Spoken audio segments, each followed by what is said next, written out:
Donc la correction de ce TD numéro 4. Voilà. Alors donc bon, comme toujours, on se connecte au back-office. Et puis on va ici écrire une publication. Et on va s'arrêter un peu sur la publication, notamment sur les articles. Donc on va ajouter un article. Et ce qui est important, c'est vraiment de structurer, je l'ai déjà dit, la publication, avec un titre, avec des paragraphes, avec des mots-clés, et surtout une structure, puisque la structure, elle va être regardée par les moteurs de recherche également. On voit ici que ce texte, il n'est pas structuré. Hein. Alors en haut, vous pouvez toujours vérifier le nombre de mots. Puisqu'il y a des éléments soulignés, vous regardez le correcteur d'orthographe et vous éliminez les fautes, si besoin, bien sûr. Et puis, on va penser à insérer tout ce qui va être vidéo, tout ce qui va être image, et aussi tout ce qui va être lien. Pour les images, je le redis, hein, quand vous insérez une image, ce qui est important, c'est de toujours compléter les informations liées à l'image. Le texte alternatif, le titre, la légende, la description, de façon à ce qu'il y ait un bon SEO. Hein. Tout ça, ça participe au SEO sur les moteurs de recherche. Hein. Voilà, bon, après, on peut aligner les images, etc. Bon, on ne va pas refaire la même manipulation, mais c'est important vraiment que ces informations soient notées. Et comme Yoast est déjà installé, il nous donne déjà une petite analyse sur ce texte. On voit que là, c'est pas terrible, hein, c'est orange ou rouge. Hein. Donc on va mettre une requête cible, c'est-à-dire qui correspond au texte en fait de la publication. Hein. C'est ce que taperaient les internautes pour atterrir sur cette publication. Par exemple ici, meuble japonais. Donc meuble japonais doit se retrouver dans la métadescription. On va voir cette analyse qui devient un petit peu meilleure, mais en tout cas, il y a des éléments qu'on va essayer de modifier. Par exemple, les liens que l'on fait de façon externe, c'est-à-dire qui renvoient vers des pages externes au site, eh bien, ils vont être pris en compte par le SEO. Donc c'est bien à chaque fois de mettre des liens externes. Par exemple, une vidéo qui est sur YouTube. Hein, donc une vidéo sur YouTube ou sur une autre plateforme, c'est un lien externe. Étant donné que ce lien externe va être compris par Google et par les autres moteurs de recherche comme intéressant. Donc on va partager la vidéo, hein, ça vous savez le faire, on copie simplement le lien et on l'insère, on l'embarque en fait dans l'article. On colle le lien. Voilà, donc là YouTube c'est un lien externe. Mais on peut aussi faire un lien externe vers un site web ou vers une page de site web. D'accord ? Donc par exemple ici on pourrait mettre un lien vers une page vers un article de France Info ou de tout autre site web. Donc là c'est encore plus simple, hein. Il suffit, on sélectionne et puis on va coller en fait l'adresse HTML. Tout ça, il suffit d'avoir l'adresse du site. Hein. On va sur le site, on copie et on colle l'adresse URL du site. Voilà. Et puis on peut aller regarder un petit peu ce qui se passe. Et au niveau du SEO, c'est un petit peu mieux. Hein. D'accord ? Il y a des éléments, bien sûr, à chaque fois qui vont nous permettre d'augmenter ce SEO. Donc à chaque fois, on essaie de vérifier et d'apporter des modifications. Ici, par exemple, on pourrait rajouter des liens aussi internes, c'est-à-dire internes au site web. Alors ça peut être un lien vers une page, mais ça peut être aussi un lien vers un document, par exemple de la médiathèque. Et là, c'est toujours pareil, il nous faut connaître le lien de ce document. Donc à ce moment-là, si on veut un lien vers un document, eh bien on va dans la médiathèque, et puis on ouvre la médiathèque, on regarde tous les médias, et là par exemple il y a un document PDF, et bien si je veux envoyer un lien vers ce document, je copie l'URL et je la colle au niveau de lien, d'accord, et je lui dis de l'ouvrir dans un nouvel onglet au passage. Voilà. Et donc là, quand on va cliquer, eh bien, on va ouvrir ce fichier PDF. Et on voit que l'analyse de Yoast évolue petit à petit. Hein. Voilà, donc à chaque fois, on essaie d'apporter des améliorations à ce que nous dit Yoast en fait, hein, au niveau du SEO. Ce qu'il nous dit pour le SEO, c'est aussi valable pour la lisibilité du texte. Ici, on voit que les phrases sont un petit peu trop longues, par exemple, et qu'il n'y a pas de structure. Donc on va modifier tout ça. Hein, donc notamment, moi je vous rappelle, hein, ce qui est important, c'est mettre des titres. Mettre des titres et puis raccourcir les phrases et faire des paragraphes. Voilà ce qui est important pour le SEO.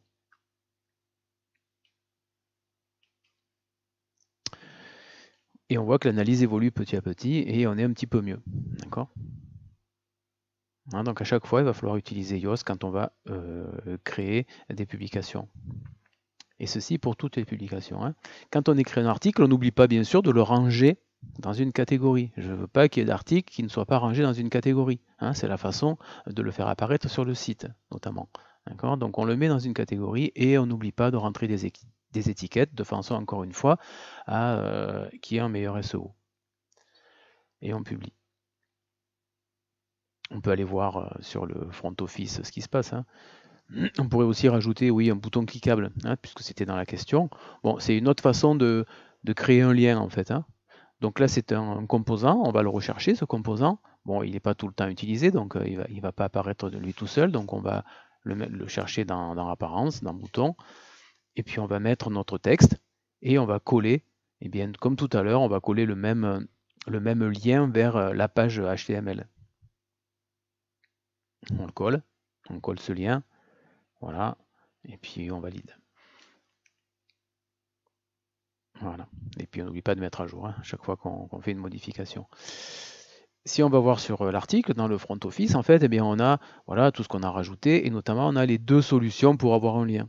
Hein, ou bien avec un bouton, quand je clique sur le bouton, eh bien, je viens vers le lien.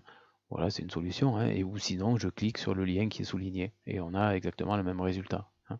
Voilà, c'est à vous de voir ce que vous préférez. La deuxième question, c'était sur les widgets. Donc on peut supprimer, ici dans la question, c'était supprimer tous les widgets, donc il n'y a rien de bien compliqué. Hein. On va dans Apparence widget et puis on supprime les widgets que l'on ne veut pas utiliser. Et de notre côté, on va rajouter les widgets. Il y a plusieurs solutions, mais la plus simple, c'est on clique sur le widget et on choisit où est-ce qu'on veut le faire apparaître, ce widget. Hein. Ici, bon, pourquoi pas, c'est le faire apparaître, mais c'est ce qui était demandé dans la colonne latérale du blog. Et puis, on va remplir les informations liées au widget. Hein. Bon, pour réaliser la galerie, il faut simplement choisir les photos qui vont apparaître dans la galerie. Rien d'extraordinaire non plus. On pourrait aussi compléter les éléments hein, qui définissent l'image. C'est toujours bien d'avoir des éléments complets, puisque notamment ici, il manquait la légende qu'on va rajouter. Et on insère la galerie. Et on enregistre et on n'oublie pas de cliquer sur Terminer hein, au niveau des widgets. Et puis on peut aller voir sur le front office. Je vous rappelle que les widgets n'apparaissent que dans les articles. Donc ils ne vont pas apparaître sur les pages. Troisième question, c'est au niveau des commentaires. Donc là, c'est un réglage des commentaires. Et on veut supprimer les commentaires. Donc on va enlever l'autorisation des commentaires. Simplement, cette autorisation des commentaires, si on la supprime, les articles qui ont été créés avant eh bien, vont conserver leurs commentaires. Donc si on veut modifier cela, on va déjà modifier le fait que quand on écrira un article, il n'y aura pas de commentaires. Mais on peut toujours aller sur les articles et modifier ces commentaires un à un en fait. Hein. Donc là par exemple sur cet article, je voulais qu'il soit autorisé, donc on les laisse, on les conserve, ici, les articles. Par contre, sur les autres articles, notamment sur cette journée atelier ouvert, je voulais que les commentaires soient supprimés, donc il suffit d'aller dans l'onglet commentaires et puis on enlève l'autorisation. Hein. On n'oublie pas de mettre à jour, même si encore une fois WordPress vous avertira. Et puis on va le faire pour l'autre article de la même manière. Voilà, et on met à jour. On peut les vérifier sur le front office. Hein. Cet article-là, eh bien, il y a toujours le commentaire qui est autorisé, hein, on ne l'a pas enlevé. Voilà, donc les internautes peuvent répondre à cet article. Par contre, si on va sur un article où on avait supprimé le commentaire, eh bien là, parfois les commentaires sont inactifs, il n'y a pas la case pour remplir le commentaire. Cinquièmement, c'était activer le menu réseau social. Ici, il est déjà activé le menu réseau social. Ça n'empêche qu'on va aller voir un petit peu dans Apparence menu comment ça se passe. Je choisis le menu qui m'intéresse. Ici, c'est le menu des réseaux sociaux. Je sélectionne et je vois tout en bas en fait qu'il y a une case qui est cochée. Donc là, le menu est actif. Hein. Si c'était décoché, il n'aurait pas été affiché. On peut retirer ou supprimer les éléments qui ne nous intéressent pas ici. Et puis on peut modifier en cliquant sur le lien, eh bien, on va personnaliser l'adresse, hein, c'est-à-dire la page Facebook de l'entreprise, le Twitter de l'entreprise, etc. pour Instagram. Et si on veut rajouter un élément, on voit que ce sont des liens personnalisés, tout ça, en fait. Hein. On voit que ce sont des liens personnalisés. Donc si on veut rajouter un réseau social, eh bien, il faut rajouter un lien personnalisé. On va créer l'adresse web, on va mettre le texte du lien et le réseau social va s'afficher ici, comme étant Pinterest. Et on n'oublie pas surtout d'enregistrer le menu, même si WordPress nous le rappellera. Si on va voir sur le front office, eh bien voilà, ça a été modifié. Alors le seul petit bémol, c'est qu'il n'y a pas l'icône Pinterest par défaut dans WordPress. Hein. C'est pas très grave. Intégrer une carte, ça on l'avait fait dans le TD numéro 3, encore une carte Google Maps. Donc je ne vais pas le refaire ici. Vous pouvez aller voir dans le TD numéro 3 comment on avait fait. Simplement pour voir comment qu'est-ce que ça donne en fait. Hein, voilà, hein, c'est ça en fait, une zone, une carte Google Maps dynamique, on va dire. Hein. Mais bon, vous pouvez aller voir sur le TD numéro 3. Dernière question, les mentions légales. Bon, ici, elles n'existent pas, donc on va les mettre en pied de page. Donc je peux aller dans Apparence Widget. Pour intégrer, c'est facile. Je me dis, tiens, je vais la mettre dans un pied de page, par exemple dans le pied de page numéro 1. Donc on pourrait insérer du texte ici, voilà, qui dirait mention légale, et mettre un lien vers la page mention légale. Voilà. Encore faut-il que cette page, elle existe. Et pour le moment, elle n'existe pas puisqu'on ne l'a pas créée. Donc il va falloir créer cette page mention légale. D'accord ? Donc on va aller sur... voilà, moi je vous conseille d'ouvrir à chaque fois un nouvel onglet, puisque là ça évite de sortir en fait de la page widget. Donc on va créer la page mention légale. Là il n'y a rien de difficile. Hein. Voilà, on crée cette page. Là je colle des mentions légales que vous pouvez trouver sur... là c'était le texte que l'on avait utilisé en cours. On publie. Et puis on copie le lien. Voilà, on pourrait faire ça. On pourrait sélectionner et puis on insère le lien ici. La deuxième solution plus simple, si cette page avait déjà été créée, c'est de directement aller sur page. Je recherche ma page mention légale ici et j'insère directement le lien. Je n'ai pas à faire de copier-coller. Mais le résultat est le même en fait. Donc on enregistre et on n'oublie pas de cliquer sur terminer. Au niveau des widgets, si vous ne faites pas ça, ça ne s'affichera pas. Donc on peut aller voir sur le front office. Si j'actualise, voilà, on a bien notre page mention légale et si l'internaute veut en prendre connaissance, il clique et il a accès à la page mention légale. Le dernier élément, c'était la politique de confidentialité en fait.